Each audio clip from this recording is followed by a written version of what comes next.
Oui, merci. Je vais peut-être évoquer un souvenir que nous avons en commun, je ne suis pas certaine. C'était il y a 25-30 ans.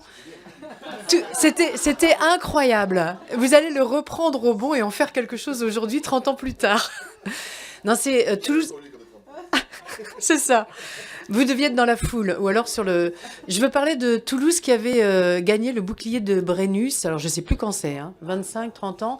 Et alors, j'avais réussi à grimper sur l'espèce de papa mobile, je sais pas comment vous l'appeliez, où tous les joueurs étaient juchés, et il y avait la place du Capitole noire de monde et enthousiaste, et j'étais à côté de Sigagna.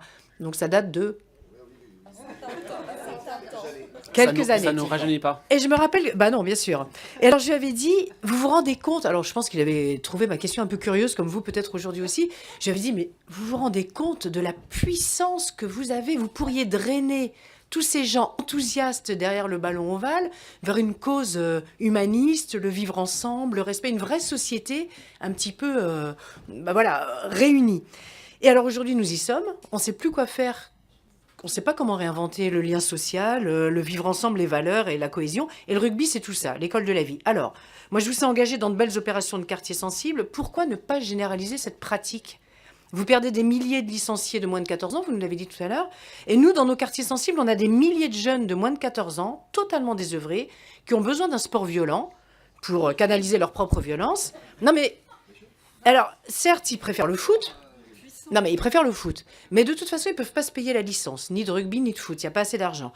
Alors ma question, évidemment, mais ça fait 30 ans que je me la pose, à quand le rugby gratuit, obligatoire, pour retrouver un cadre, des règles de vie et du respect? Quelle est la politique sociale de la Fédération de rugby en la matière? Ils ont besoin d'entendre votre... Vous avez parlé d'un slogan qui est magnifique.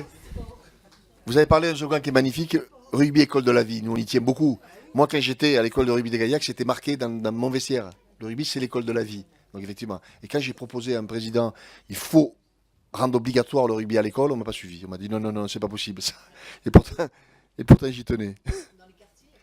Je me permets juste Bien sûr.